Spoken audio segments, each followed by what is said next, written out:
আসসালামু আলাইকুম প্রিয় দর্শক, অন্য মঞ্চের আলাপচারিতায় আপনাদের সকলকে আমন্ত্রণ জানাচ্ছি। প্রিয় বন্ধুরা, প্রীতি, সালাম এবং শুভেচ্ছা নেবেন। National citizens party NCP July মাস জুড়ে তারা সারা দেশে যে কর্মসূচি ঘোষণা করেছিল, পদযাত্রা, সমাবেশ, যেখানেই যাচ্ছে তারা অধিকাংশ ক্ষেত্রেই গণপ্রতিরোধের মুখোমুখি হচ্ছে। সারা দেশে এনসিপি দুর্দশা দেখে আসলে মায়াই লাগতেছে। সেই যে গত বছর জুলাই মাসে গোপালগঞ্জে গিয়েছিল মাস্তানি করতে, এমন শিক্ষা দিছে যে পরে পুলিশের এপিসিতে করে পালিয়ে আসতে হয়েছে, আর্মির প্রোটেকশনে পালিয়ে আসতে হয়েছে। কিন্তু এবছর তারা আর্মির প্রোটেকশনটা পাচ্ছে না, কারণ আর্মি ব্যস্ত, ওয়াকার নিজেরই তার অবস্থান ঠিক নাই, আর্মির ভেতরে কি হচ্ছে না হচ্ছে। তো আর্মি এবার আর এনসিপির প্রোটেকশন দিতে পারে নাই, যদিও তারা চেয়েছিল। তো তাদের শুরুতেই সাভারের সেই টঙ্গীর কাছে আপনাদের মনে আছে যে একটা ছোট্ট বোম টোম ফুটায় তাদের সমাবেশ ভণ্ডুল।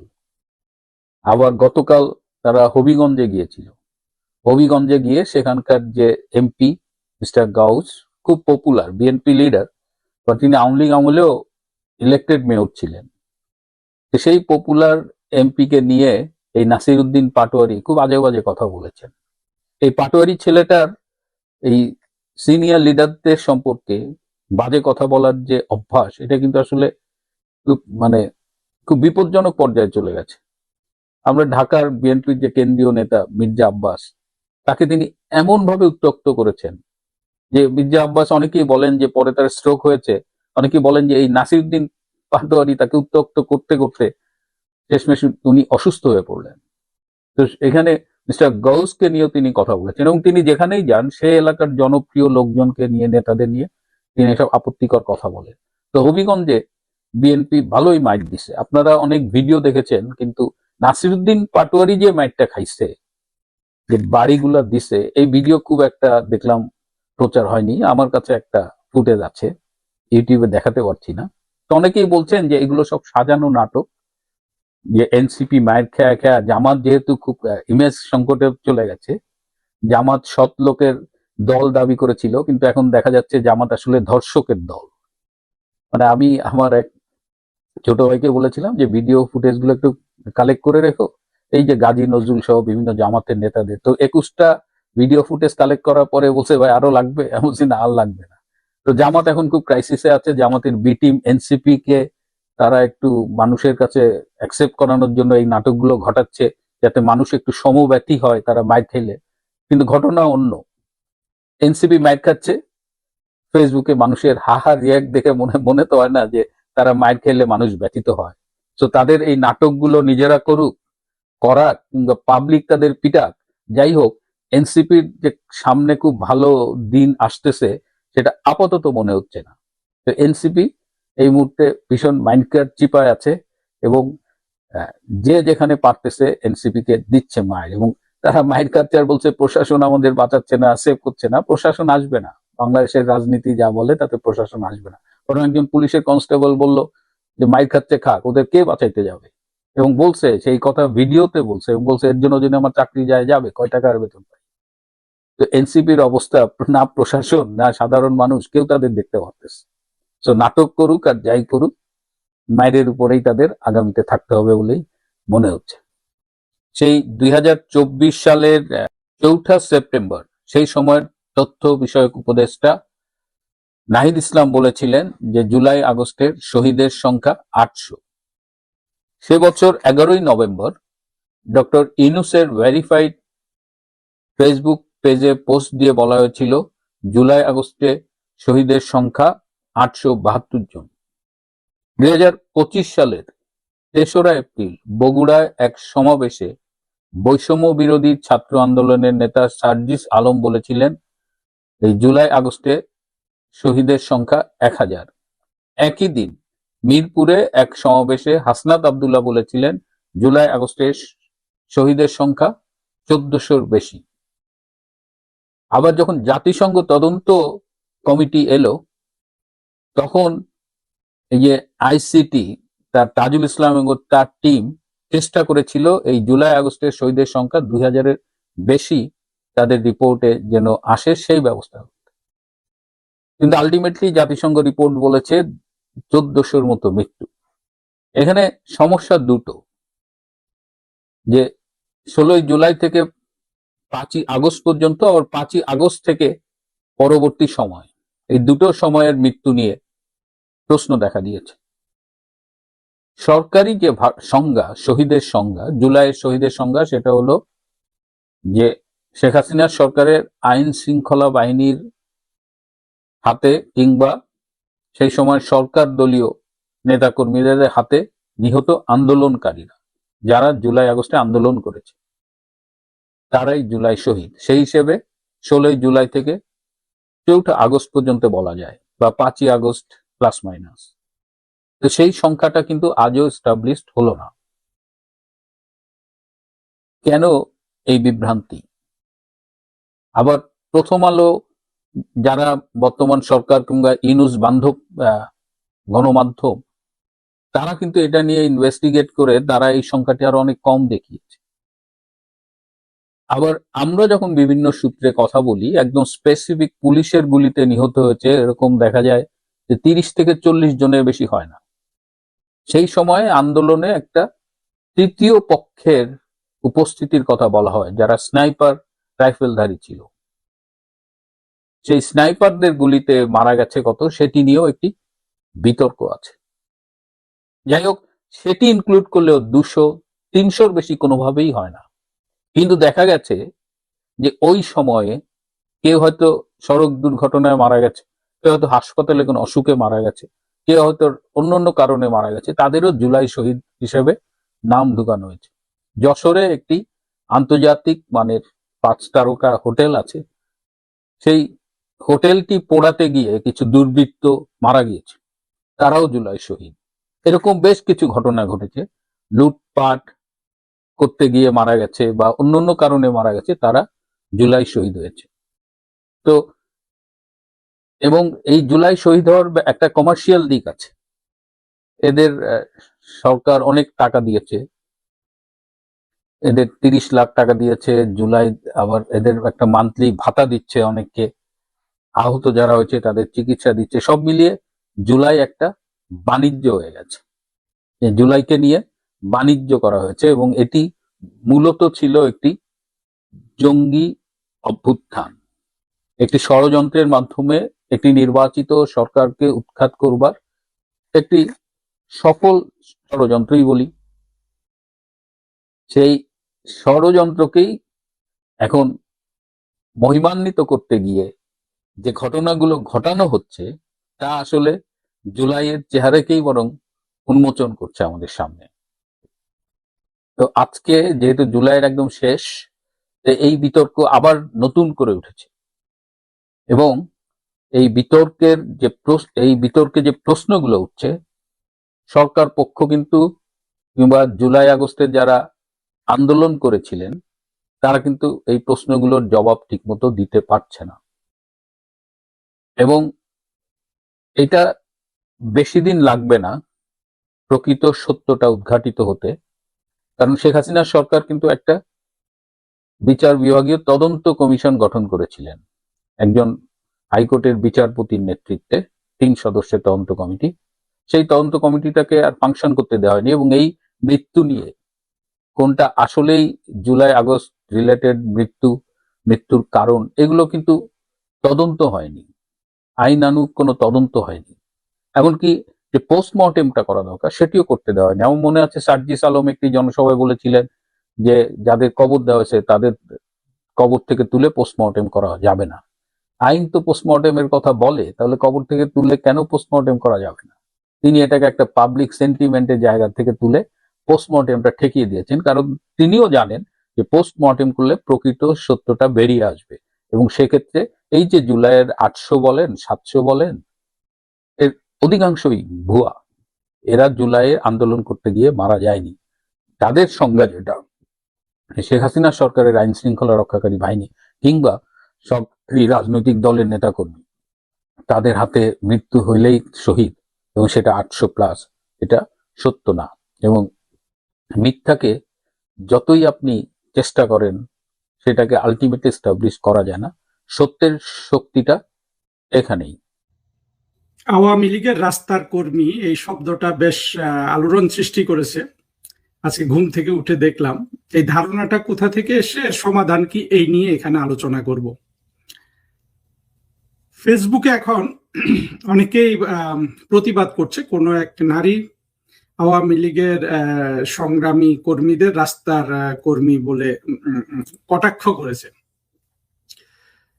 স্বভাবতই সবারই অন্তরে আঘাত লেগেছে এবং সেই অনুযায়ী প্রতিবাদ হচ্ছে, এবং এটা অত্যন্ত একটা গুরুত্বপূর্ণ ইস্যু। আমি প্রায় এই ঘটনা ঘটার আগেও এই বিষয়টা নিয়ে আলোচনা করব বলে চিন্তা করেছিলাম, কিন্তু ঘটে যাওয়ার পর আলোচনাটা আর একটু প্রাসঙ্গিক হয়ে গেল।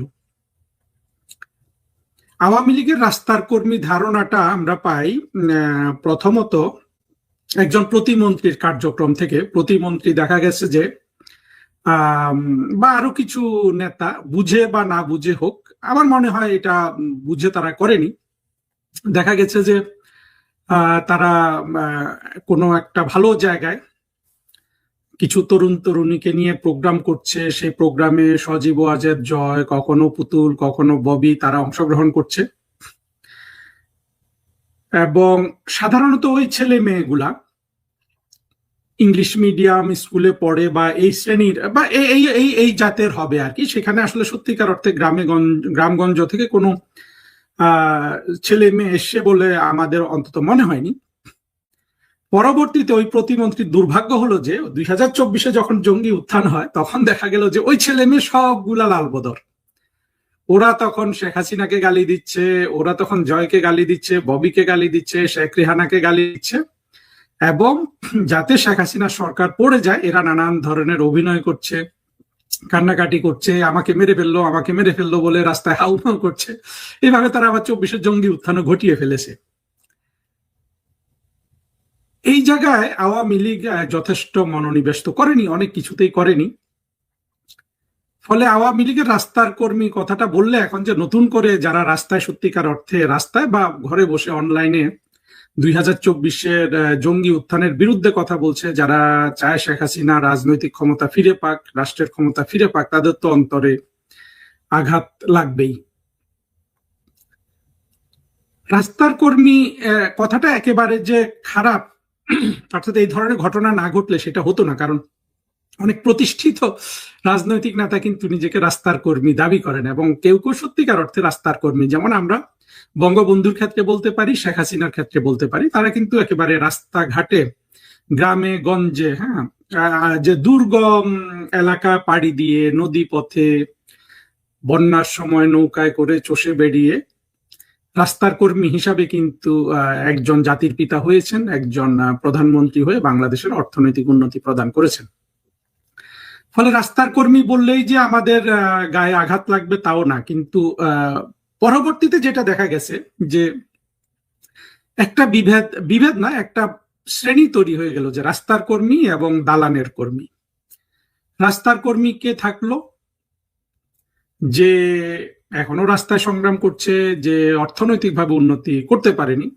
আর দালানের কর্মী হয়ে গেল তাদেরই সতীর্থ যারা রাতারাতি দালানে ঢুকতে পেরেছে টাকা কামিয়ে। এই দালানে ঢোকাটা বন্ধ করা আওয়ামী লীগের জন্য ভবিষ্যতে একটা বড় কাজ হবে। অর্থাৎ দালানে যাতে কেউ কাউকে দেখিয়ে বলতে না পারা, দেখো আমি দালানে আর তুমি রাস্তায়। এটার বড় কাজটা কি দেখেন, আওয়ামী লীগের যে জিনিসটা হয়েছে যে এক শ্রেণীর নেতা কর্মী যথেষ্ট অর্থকড়ির মালিক হয়েছে রাজনৈতিক সুযোগ গ্রহণ করে, আরেক শ্রেণী কিন্তু, এবং বিশাল শ্রেণী, একেবারে ক্ষুদ্র শ্রেণী যেটা সংখ্যায় হয়তো কয়েক হাজারের বেশি হবে না, তারা বিশাল অর্থবিত্তের মালিক হয়েছে। আর কোটি কোটি সমর্থক কিন্তু তারা এই সুযোগটার বাইরে রয়ে গেছে। অবশ্য শেখ হাসিনার নেতৃত্বে বাংলাদেশের যে অর্থনৈতিক উন্নয়ন হয়েছে সেটা তো আসলে জামাত শিবিরও বেশি পেয়েছে এই কর্মীগুলা থেকে, অর্থাৎ সারা বাংলাদেশই সেটার একটা সুবিধা পেয়েছে, সেই কথা আমি এখানে বলছি না। এখানে হলো যে রাজনৈতিক ক্ষমতা ব্যবহার করে অনেক অর্থবিত্তের মালিক হয়ে যাওয়া। এটা যে শুধু ঢাকা শহর থেকে কেউ হয়েছে তা না, বা আওয়ামী লীগের উচ্চ পর্যায়ের নেতারা হয়েছে তা না। আমরা তো জানি যে ইউনিয়ন কাউন্সিলের চেয়ারম্যানেরও এই ধরনের ঘটনা ঘটেছে, তারাও কিন্তু রাতারাতি রাস্তার কর্মী থেকে দালানের কর্মী হিসাবে প্রতিষ্ঠিত হয়ে গেছে। এই রাস্তার কর্মী থেকে এখন এই যে বিভাজনটা হলো, এইটা দূর করার ভবিষ্যতে রাস্তাটা কি? আমি মনে করি ভবিষ্যতে রাস্তাটা হলো যে সবার জন্য অর্থনৈতিক সুযোগ সৃষ্টি করা, এবং সেটা বৈধ পথে। আপনি যদি অবৈধ পথে অর্থনৈতিক সুযোগ সৃষ্টি করেন, এটা কিন্তু খুব মুষ্টি কয়েক মানুষ পাবে, গোটা সমাজ কিন্তু পাবে না।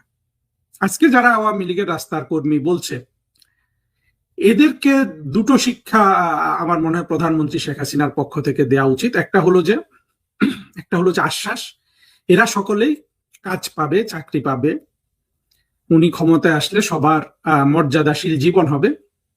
আবার একই সাথে এটাও ক্লিয়ার করে দেওয়া যে আগের পথে আর কিন্তু চলবে না, অর্থাৎ একজন অনেক ধনী হয়ে যাবে, তার অনেক সতীর্থ দরিদ্র রয়ে যাবে, এই সিস্টেমটা কোনো না কোনো জায়গায় ভেঙে দিতে হবে। এইটা ভেঙে দিলে কিন্তু দুঃখিত, এইটা ভেঙে দিলে কিন্তু এই যে রাস্তার কর্মী এবং দালানের কর্মী, এই শ্রেণী ভাগটা কিন্তু থাকবে না। মূলত এটা কিন্তু অর্থনৈতিক একটা শ্রেণী বিভাগ।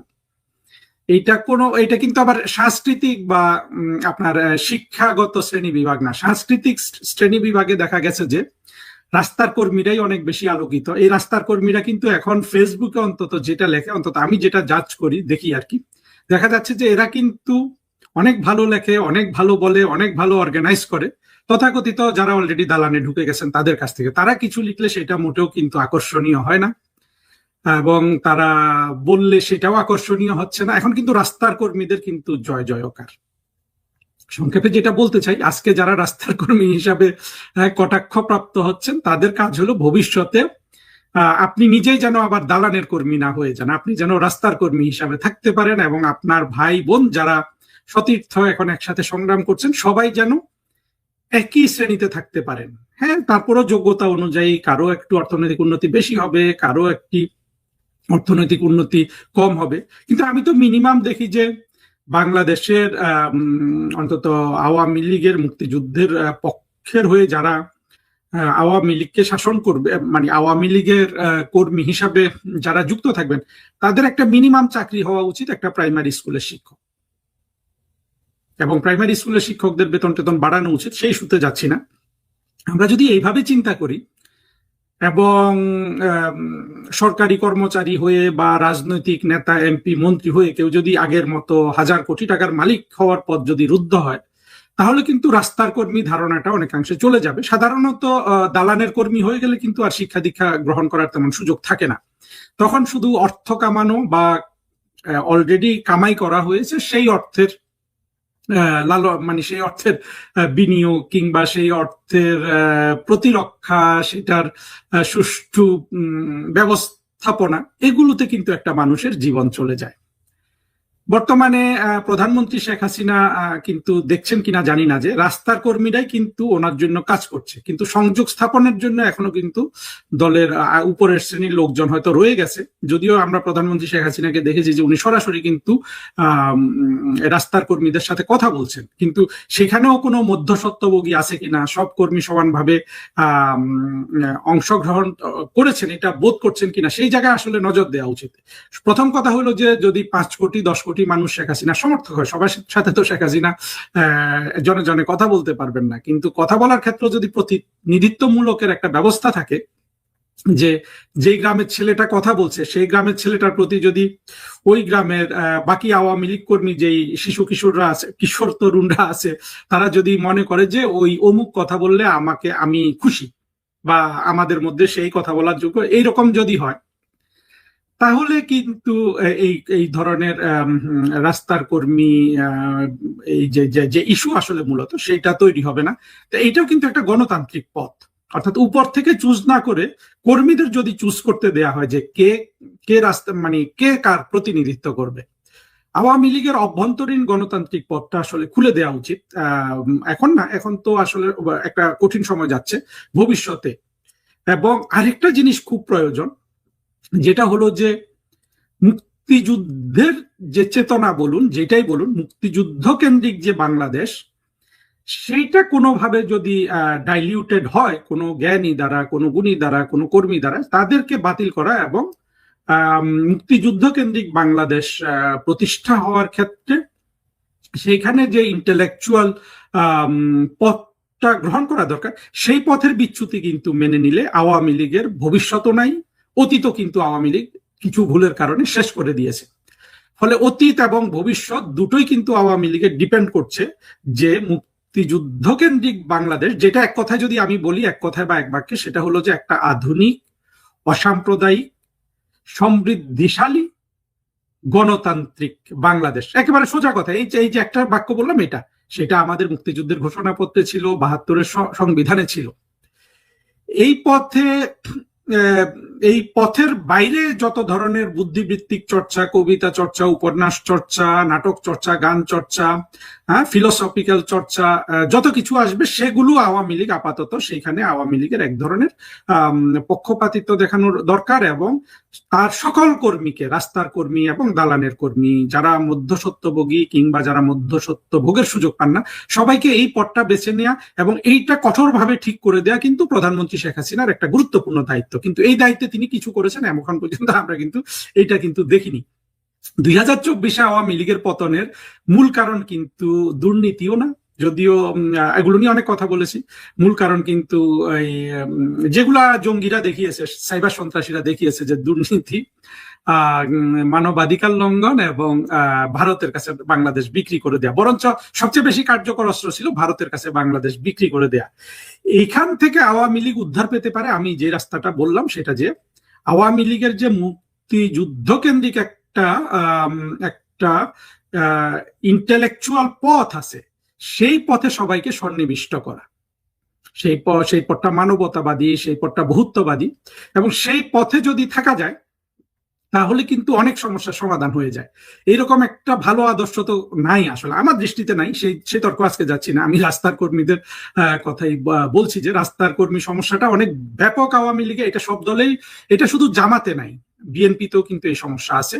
বিএনপি যেই অভিযোগটা করে, আওয়ামী লীগও সেই অভিযোগটা করে, যে ক্ষমতায় আসলে দল এক ধরনের সুবিধাভোগী শ্রেণী দাঁড়িয়ে যায়, বিভিন্ন দালান থেকে এসে অথবা দালানে দ্রুত ওঠে, রাস্তার কর্মীর মতো অবহেলিত থেকেই যায়। এটা সমাধানের পথ আমি হয়তো একটু বলেছি, বাট ভবিষ্যতে আমাদেরকে অনেক বলতে হবে, এবং আমি অন্য জায়গায় একটা বুদ্ধিবৃত্তিক যে মুক্তিযুদ্ধের চেতনার পথে কিভাবে থাকা যায় সেই নিয়ে একটা বক্তব্য রাখবো। শেষ করার আগে এটা বলি যে প্রধানমন্ত্রী শেখ হাসিনার সাথে সাম্প্রতিক বোধহয় কিছু নেতা দেয়, আমি এটা ভালো করে ফলো করতে পারিনি, আমার সময় হয়নি, নেতা ইত্যাদি দেখা করেছেন। এই দেখা করার থেকে কিন্তু বোধহয় সর্বশেষ ইস্যুটা এসেছে যে রাস্তার কর্মী। এখন প্রধানমন্ত্রী কারোর সাথে দেখা করতে পারেন শেখ হাসিনা, কিন্তু এগুলো গোপনে হওয়া উচিত। আর যাদেরকে উনি দেখা দেন তারা যদি নিজেরাই এটাকে সারিন্দা হিসাবে বাজায় যে দেখো নেত্রীর সাথে আমার সংযোগ আছে, সেটাও তার খেয়াল করা উচিত। আরেকটা জায়গায় বোধহয় তৈরি হয়েছে যে আওয়ামী লীগ কাউকে কাউকে পয়সা দেয়। এই পয়সা দেওয়া না দেওয়া নিয়েও কিন্তু অনেকের মধ্যে অসন্তোষ তৈরি হয়েছে। পয়সা দিয়ে ভালো কথা, তাহলে কর্মীরা এগুলো 10 কান হয় কি করে? এই জায়গাগুলো কিন্তু প্রধানমন্ত্রী শেখ হাসিনাকে ভেবে দেখতে হবে, কারণ তার দল এখন একটা বড় ধরনের সংকটকাল পালন করছে, এবং কোনো ধরনের বিচ্যুতি, কোনো ধরনের ভুল ভ্রান্তি কিন্তু ক্ষতিটাকে বহুগুণ বাড়িয়ে দিবে। ফলে রাস্তার কর্মী ধারণাটা যেমন ডিল করা উচিত, একই সাথে একেবারে সবাইকে বুঝতে হবে যারা নিজেদেরকে দালানের কর্মী মনে করছেন, যে এই মুহূর্তে দালানের কর্মীর কিন্তু বাংলাদেশ আওয়ামী লীগের জন্য কিছুই করতে পারছে না, যা করার তা কিন্তু রাস্তার কর্মীরাই করছে। ফলে ভবিষ্যতে এই রাস্তার কর্মীরা যাতে সবচেয়ে ডিগনিফাইড নাগরিক হিসেবে বাংলাদেশে স্থান পান, আমরা যদি মুক্তিযুদ্ধের পক্ষের শক্তিকে মুক্তিযুদ্ধের বিপক্ষ শক্তি দ্বারা প্রতিস্থাপিত করতে পারি। অবশ্য কিছু কিছু ইন্টেলেকচুয়াল আমার এই কথাগুলো তারা অন্যরকম ফ্রেজিং করেন, যে মুক্তিযুদ্ধের পক্ষের বিপক্ষে শক্তি নাই, কিন্তু আসলে সহজ মানে বোধগম্য